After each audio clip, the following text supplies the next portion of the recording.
Facts behind the news में आज हम डिस्कस करेंगे।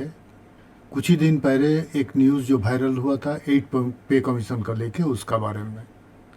तो देखिए एक्चुअली हुआ था क्या ना, फॉर्मेशन ऑफ 8 पे सेंट्रल पे कमीशन के लेके एक चिट्ठी भेजा गया था secretary to the government of India. ये है आपको डिपार्टमेंट ऑफ पर्सनल ट्रेनिंग से डीओपीटी से एक चिट्ठी भेजा गया था आपको, डीओई मतलब डिपार्टमेंट ऑफ एक्सपेंडिचर को। किसका चिट्ठी? नहीं, चिट्ठी था Indian railway technical supervisors association का। उसमें बहुत सारे प्रपोजल दिया गया था। तो ये चिट्ठी डीओपीटी भेजा था डीओई को फॉर कॉन्स्टिट्यूशन ऑफ 8 पे कमीशन। तो ऐसा तो प्रपोजल तो बहुत सारे भेजा जाता। देखिए हर एक एसोसिएशन एक एक प्रपोजल भेजता अपना अपना, उसका बाद फेडरेशन प्रपोजल भेजता। प्रपोजल तो कोई भी भेज सकता, किसी को भी भेज सकता, मगर पे कमीशन जो होता वो उसका डिसीजन कैबिनेट से ही होता। ये जो डीओई है ये डिसीजन मेकिंग अथॉरिटी नहीं है। ये पे कमीशन निकालने का बाद इम्प्लीमेंटेशन के लिए ये लोगों डीओई जो काम करता। तो देखिए ये पे कमीशन का बारे में तो बहुत से पे कमीशन इससे पहले ही अपना अपना जो डिसीजन बताया था। जैसा थर्ड पे कमीशन क्या बोला था, we would therefore suggest the creation of a standing body on pay and cadre management. मतलब थर्ड पे कमीशन बोला था जो एक्सटेंडिंग बॉडी बनाने के लिए पे कमीशन के बारे में। उसका बाद देखिए फोर्थ पे कमीशन क्या बोला था, वी सजेस्ट दैट गवर्नमेंट में set up a body which should be responsible for maintaining and updating the basic data on pay and allowances of government employees and to review the pay scale and rate of allowances and other related matters। मतलब fourth पे commission suggest किया था जो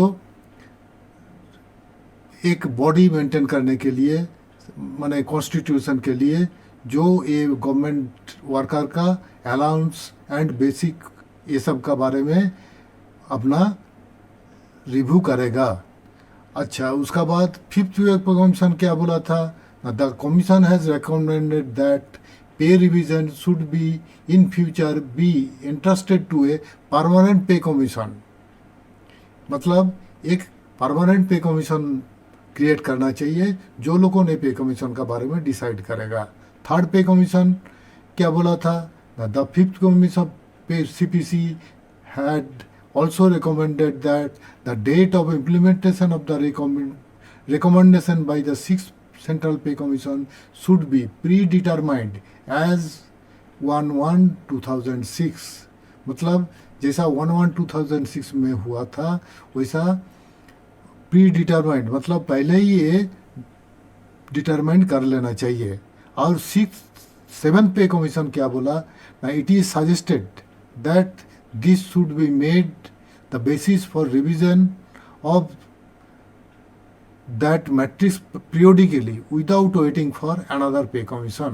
मतलब जो ये suggest किया जा रहा जो ये मैट्रिक्स का ऊपर बेस करके पीरियोडिकली मतलब बीच बीच में गवर्नमेंट का जो बेसिक है गवर्नमेंट वर्कर का इसको रिवाइज करना चाहिए। मगर अभी तक गवर्नमेंट के ओर से कोई भी इंडिकेशन नहीं है पे कमीशन कॉन्स्टिट्यूशन के लिए। ये जो खबर फैला था ये जस्ट एक प्रपोजल है जो भेजा गया Indian railway technical supervisor association ये और एड्रेस किया गया था फाइनेंस मिनिस्ट्री को। वही लेटर डीओपीटी ने डीओई को भेजा। मगर चारों तरफ खबर फैला गया क्या जो ये एक खुशखबरी है अभी एक पे कमीशन मिलने जा रहा। तो भाई ऐसा कुछ भी नहीं है। जब तक गवर्नमेंट डिसाइड नहीं करेगा मतलब कैबिनेट डिसाइड नहीं करेगा तब तक पे कमीशन कॉन्स्टिट्यूशन का बारे में कुछ भी नहीं होगा। या तो अलग अलग फेडरेशन यूनियन ये सब दाबी कर सकता मगर एक्चुअल कॉन्स्टिट्यूशन का बारे में जो डिसीजन कैबिनेट लेगा वही होगा। और इसके लिए शायद हम लोगों को अभी भी कुछ दिन वेट करने पड़ेगा। बस आज के लिए इतना ही। अगर ये वीडियो देख के आप लोगों को कुछ इन्फॉर्मेशन मिला, अच्छा लगा, तो मेरा ये वीडियो को लाइक कीजिए, मेरा ये चैनल को सब्सक्राइब कीजिए। चलिए फिर मिलते हैं, नमस्कार।